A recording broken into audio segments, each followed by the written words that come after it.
bunch of flooding, especially where we're going. We're going up the coast. So hopefully the roads are open and actually we're able to go where we need to go, because a good majority of the roads are just all closed down because they're either flooded, they're damaged, like the banks on both sides are washed away. A lot of areas like Bangor's underwater, Farmington's all screwed up. Carabasset Valley, I saw one where it was almost like a raging river was going over the road. And some poor soul's house was in the way, so it's a pretty messed up situation in the state right now. One of my buddies down in New Hampshire actually had a giant tree fall on his house, and they got to be out, I think 6 months to a year. Everybody's okay, but it sucks, you know. It's just, this is how quickly things can turn. But with that being said, hopefully we have a smooth journey. We got about an hour. The phone shut off my direction. Yeah, so we got about an hour and 15 minutes left. We've been driving for about 30-45 minutes right now. We're venturing up Route 1. We're on 295 right now. We'll be about 10 miles. We'll be on Route 1. We'll be venturing up that for the majority and the entirety of the trip after that. So we'll just journey through, and I'll take you guys along for the ride. I had a comment that wanted me to show more of the step-by-step, not like a how-to step-by-step, but like just more of the content of like doing my deliveries and this, that, and the other. I'm going to try and keep the majority of that in for this video. So we'll just we'll journey up here and see what the day brings us. Hopefully the roads are open, because you know it's easy for four-wheelers to just turn around and come on, Kyle. There we go. Rookie. And now we're too low because we lost all the RPMs. What was I saying? So if there's road closures, it's easy for somebody in their car or a truck to just bang a U and turn around. Me, with a 45-foot trailer, not the same. So, fingers crossed. So, catch up with y'all in a little bit.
I had to go into low range, and then I stalled out.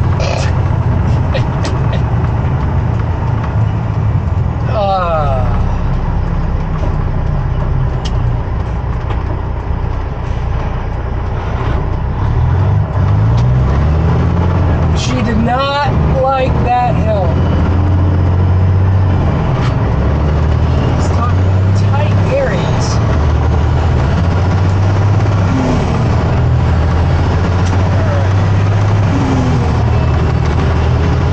That's the first hill I've had to go into low range. She was not having it. I don't know whether when I put it into fifth, if it didn't register that I went into low range, so as I was going up, well, because then it would have been 10th. I don't know. But I was lugging up the hill, missed my gear, and then put it back into gear, and then she just died. And then she had a little bit of trouble getting started, and I was like, oh, please don't get stuck.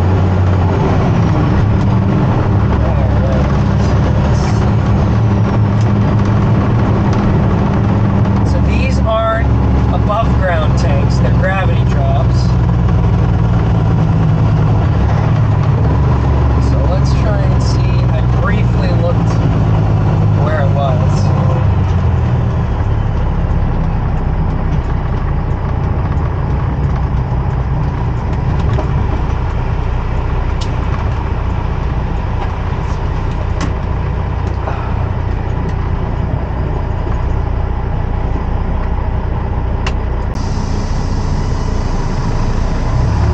So I found where their tanks are, so we're just going to scooch around this building here.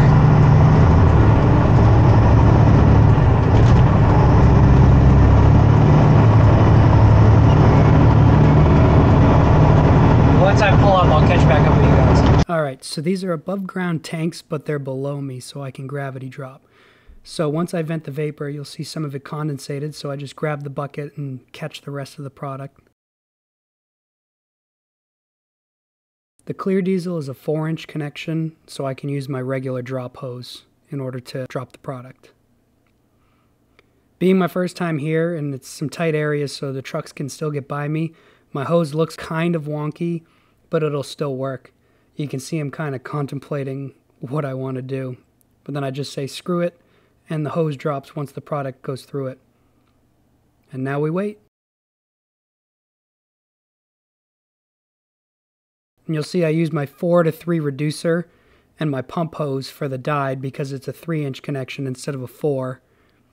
And unfortunately, I only have a 30-footer, so there's a bunch of extra hose because my shorter hose, the 12-footer, burst on one of the other drivers, and I just haven't gotten my replacement yet. So we're working with what we got.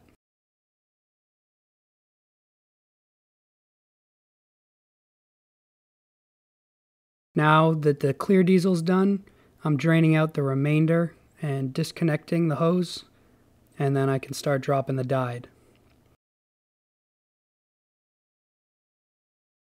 Putting a cap in the hose so the diesel doesn't cover my hose tray.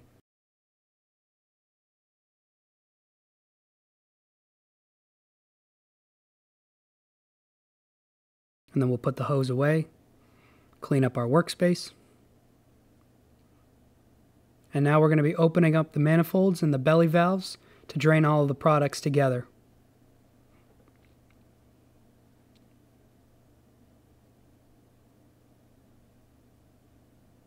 So we had pockets 1, 3, and 5, and then we just let her rip, and now we wait. Took about 45 minutes or so. And now we're closing up the manifolds and breaking down our connections, and you basically just reverse the process. So you want to walk the hose out to get the remaining product, because if you go to pump clear off at the next stop and you have a bunch of dyed in your hose, then you can contaminate it, and nobody wants any contaminated product, especially if DOT starts dipping your tanks.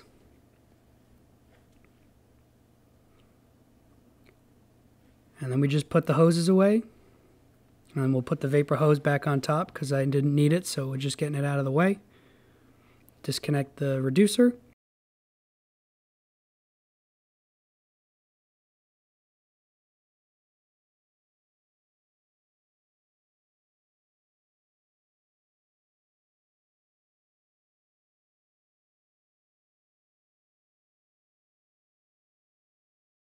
And then we're going to put the bucket away in our toolbox.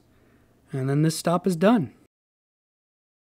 Alright, so we're back on the highway. I'm almost back in the terminal. We got about another 20 minutes or so. I was just on the phone while we were leaving, but nothing exciting happened. But now we got another load. We're going from all the way up on the coast, down back to Portland, and we're going all the way out to pretty much the New Hampshire border. So we're bringing 7,500 gallons or 7,000 gallons, 87, and I think 2,000 dyed diesel. I remember correctly. I'll double check once we get there. But that drop was a little funky, as you can see from it was a 4-inch hose drop, and then I had to use my pump hose because the dyed diesel tank was a 3-inch drop. And the annoying part about that is obviously with physics, 3 inches, obviously less fluid can flow, so it took a whole lot longer for it to drop down. But that's what that adapter was for and everything, and I'm sure I've done a voiceover because I couldn't really talk during it. I really do want to get a mic that I can kind of wear so I can talk live while I'm recording the video instead of having to go back and do a voiceover after. But we'll just have to work with what we got for right now. I'm going to keep trucking along here. Once I get to the terminal and get loaded up, and we're on our way to that other location, I'll catch up with you guys. And the river up in Bath was roaring and swelling well past where it normally is. I mean, there were people parked on the side of the road taking pictures and videos and stuff. So I'm curious to see the place I'm going to now. The last time we got a huge rainstorm, the road was flooded, so we'll see how that looks.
I need to pull up. And it's not the customer's fault. They're actually great. I'll just walk in and tell them that I'm here, and then they go and tell everybody to get the heck out of the way. And they yell at people for me, because I'm technically not allowed to. Whereas if, you know, they're about to run out, they're a little more aggressive when it comes down to telling people. So, we'll see once we get there, but I still have to take a measurement, even if they like come out and tell me that they're out. You know, it's still because I need a starting measurement for my sheet. But regardless, I'll get it done. The nice thing is, I don't think I've ever mentioned this before in any of the other videos.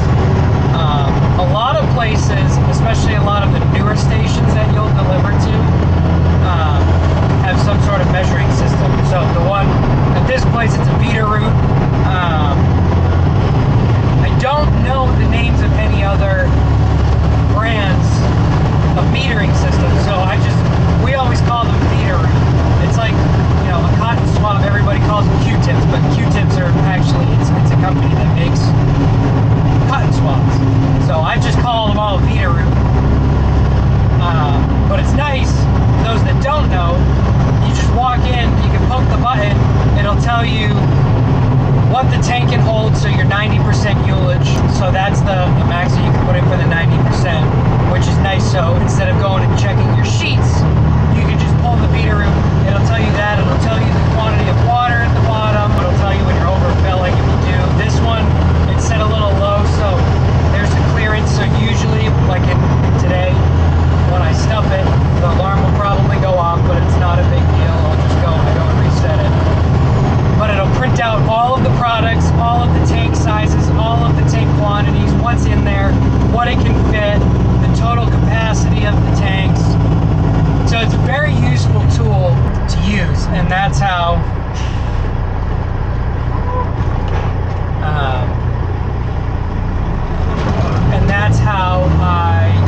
if they have them, the customers have them, I'll use them if they're accessible, and if they're not, I just stick the tank.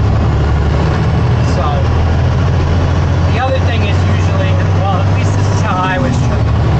So when you pull a Veeder Root and you get the measurements, you kind of want to pull a Veeder Root afterwards too. And so specifically this place we're going to, I always keep the two and then pass them in with the VOL and the delivery slip. This is the only one that I was specifically told to do that.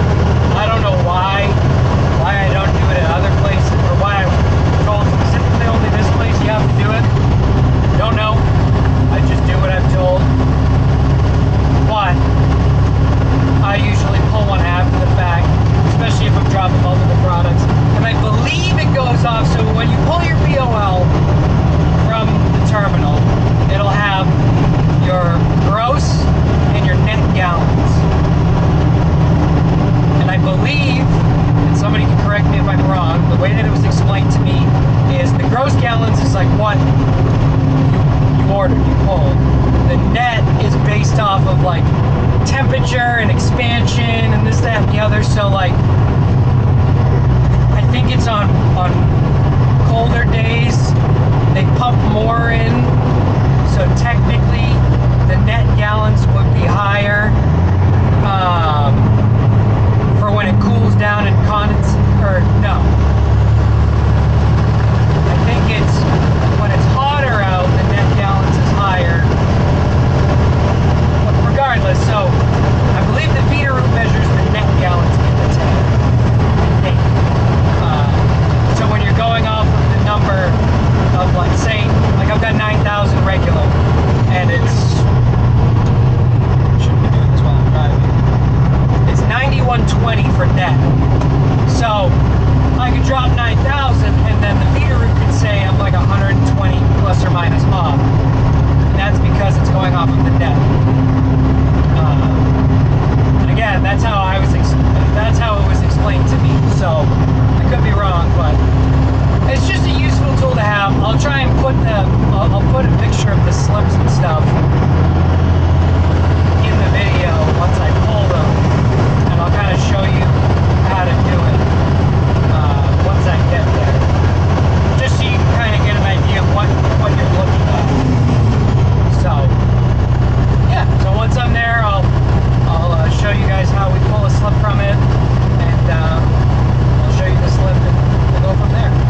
so you can see here we're hitting print inventory report. And then you just got to wait for it to print out.